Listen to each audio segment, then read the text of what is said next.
All right, you guys. So we have our belt promotion coming up in December here at Third Heaven Martial Arts, and we've got some fundamental half guard techniques that we're going to be doing. So I wanted to get this video out to my students who are trying to learn these moves for belt promotion day, and also to my affiliates, just so you guys can see what we're working on at our school here right now.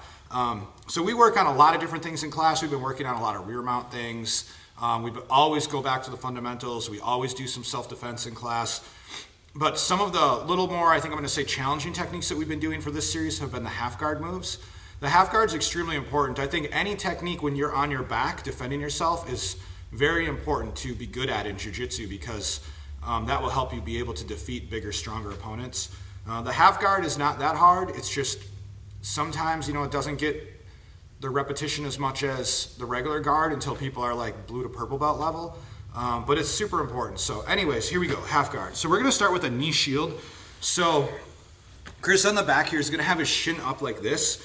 The knee shield, you don't want it straight up, but you don't want it parallel to the floor. If his leg's parallel to the floor, I can bring my hips back and I can sprawl pass over his legs.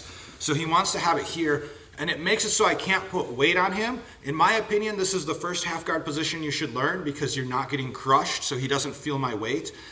Now, there's a few different ways you can control your opponent. You can grab the sleeve here, and you can grab a collar, or you can grab both sleeves. Okay, we're gonna do both sleeves right now, and I'll show you why. So first thing, he's gonna make a sweep. This is gonna be a push sweep or a scissor sweep, where he takes his left leg, his bottom leg, he brings it out of position, and now he's sweeping me, and he's got to pull me into him to get my hips coming up, and then boom, we make the sweep.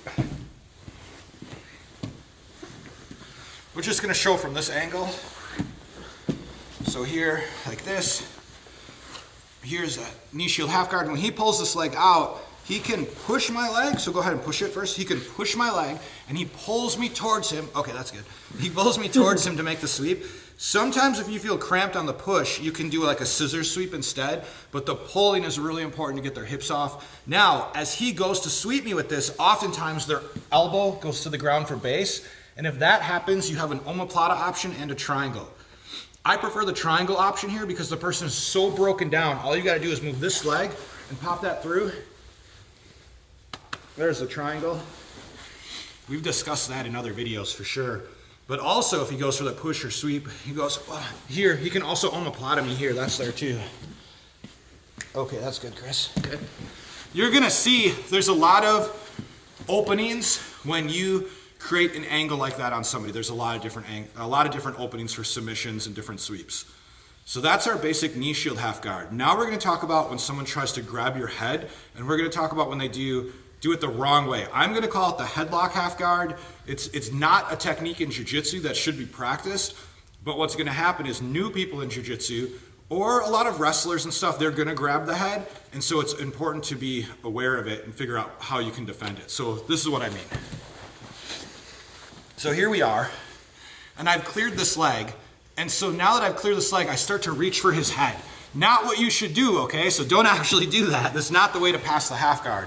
But when I go to hug his head like this, he's gonna escape out the back, and now from here, there's all kinds of options. He has a perfect angle to attack from. One easy thing he can do is he can pull me into him and create a rear mount. Okay, so in class this month, we've been working on a lot of techniques just off the rear mount, but that's one thing he can do. He can also climb to my back for the rear mount. So I go to hug his head, and now he can climb to my back. There you go, good. That's it. I'm assuming if you're one of my affiliates watching this, you're gonna know some submissions from there, right? So, but it's really basic. It's important to drill this so that when you or your students get into these positions that they have some instinct here and they go to the back automatically. Now, other things we can do here. We can do one of my favorite lapel chokes. So we're here like this, he comes out. Now, he takes this hand and feeds it to this hand over my shoulder. It's already tight, but from here, he can take this hand and start to bring it over my head, or behind my head, and now his legs are gonna come as high as he can, and pushing with that right leg and pulling for the choke is going to make this a very powerful choke. Let's come this way just a little bit.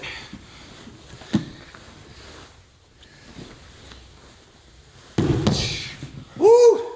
Now, there's an arm bar there too. It's not the fanciest arm bar at all, but it's like right there, so you can try this attack. So we're here. He can just throw his leg over, boom, an arm bar. Now, you can stay on your side and do this by taking your leg and kind of lifting it up and just pushing your hips. Let's try it like that. So, there.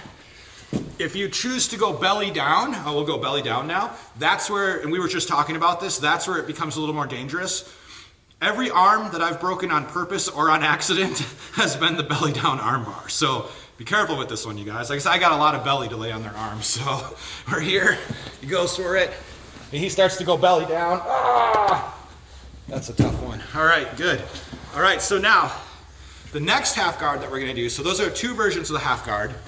The next one is gonna be when your opponent is doing more of the correct thing. They're trying to cross face you from top, which is what we teach our students to do. So he's on his back. And let's see, let's go right here. Now I start to come for his head. So here, let me catch your head once. This is what it's supposed to look like. I wanna catch his head, I wanna walk my leg out, I underhook his leg over here, and I start to pass the half guard. But passing the half guard there is determined by if I hug his head. So I've gotta hug his head. So he's gonna use his hands to block that. And now he's just gonna make a Chimera lock. So he grabs my wrist, comes up here, boom. A lot of times in that Chimera lock, your opponent will roll over and then you just follow them. So that's no problem. This does go against one of my big philosophies in Jiu-Jitsu, which is to have a position first and then do the submission. You know, we have a half a position, we have a half guard. I'll tell you that I've made this move work hundreds, if not thousands of times. And one of the hardest times I've ever been Chimera locked was when it was reversed on me and I got Chimera locked here. So it will work. So we're here, catches that, and Chimera lock. Boom, all right, good. Now, the next one here, a little tricky move that I learned like literally like in the 90s. I have a cool story about how I learned this move, but might be for another video. But anyways, we're coming here like this, and he's gonna feed the arm this time. So here, and he's gonna catch it. Now this is where people get confused on which hand feeds the arm. So let's do that again. So we're here, watch real closely. See? And he caught it underneath my leg. My arm is trapped. Now, because my arm is trapped under my leg, I have no balance that direction. Of course, I'm gonna start trying to pull this out, but if he's got a good grip, and as I'm pulling out, I'm actually giving up my base. So all he has to do is underhook my arm, and I have no balance at all that direction. He just pushes me a little bit, oh, and I'm going over.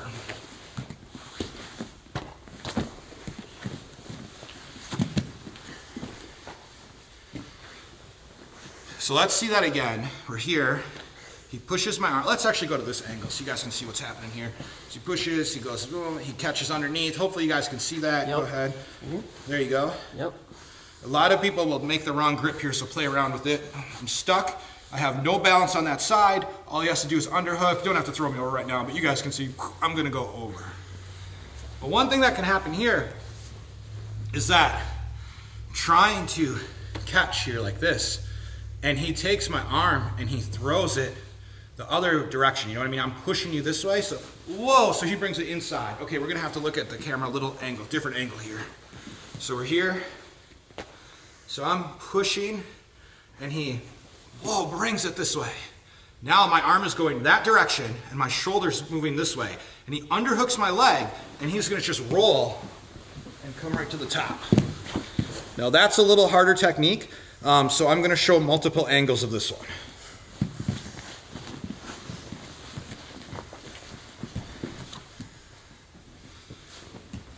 The same angle? I don't know. We can go this way. There you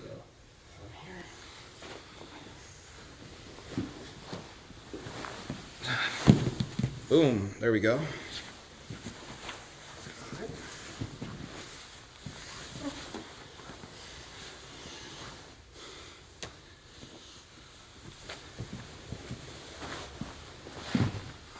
Good. So, those are the techniques. We got 3% battery left. Man, I was gonna tell you guys the story about how I learned those last moves, but there's 3% battery left. We made it. We did it. Man, maybe I can say this really quick before the camera dies. Let's see here. I guess I'll just have to hold it. So back in the 90s, there was a couple guys from Brazil that were in Wisconsin here where I live. And I was a blue belt or purple belt in jiu-jitsu. I don't know what it was. Late 90s, right? And they're world champion black belts, lightweight world champion black belts. And they came to the area to do a seminar, and they wanted me to join their affiliation. And I was already affiliated with another coach, and I just wanted to learn from them, right? And so they said if I showed up at the seminar that they would, choke me unconscious and break my arm and show me how tough they are because I didn't want to join their affiliation. Pretty lame, right? It's the first time I ever saw like the politics of jiu-jitsu. I never knew there was like politics like that in jiu-jitsu before, because back then we were all just training together for fun and trying to learn from each other. It's the first time anyone ever came around and acted like that. Everybody's going to comment, what was the name of the team? LCCT, that's the team. However, those guys have been cool to me since then. And so I remember saying, man, freaking come to my school, man. I know that you guys are lightweights, and I was doing kickboxing and boxing and MMA, and I'm like I'm gonna freaking I'll punch you guys, and I'm gonna punch during our match, and I said some choice words I'm not gonna say on the video, and I was like, man, come on out to the gym, man. I'm gonna freaking pound your face in while you're trying to take me down, right? But really, I was so scared. I was so scared these guys were coming to my gym and kill me in front of my students. I was so scared, but I acted like I wasn't scared. And they didn't show up, but I sent one of my students out to the seminar, Sam Stelflug. He's a black belt now, and he's a black belt under Greg Nelson, Pedro Sauer affiliate out in Minnesota. Dr. Stelflug now. Anyways, I sent him to the seminar. He learned the stuff, and he came back, and he showed me. And man, that was so long ago. That was in the 90s. We're still doing those moves. We're still making them work. So thanks, LCCT, for showing those last couple techniques to me. I'm glad I didn't have to endure arm breakage in front of my students to learn it. So anyways, guys, I know that we're all trying our best in the pandemic right now. Keep pushing forward, man. We're going to get through this. All right, guys. All right, we'll see you on the mat soon.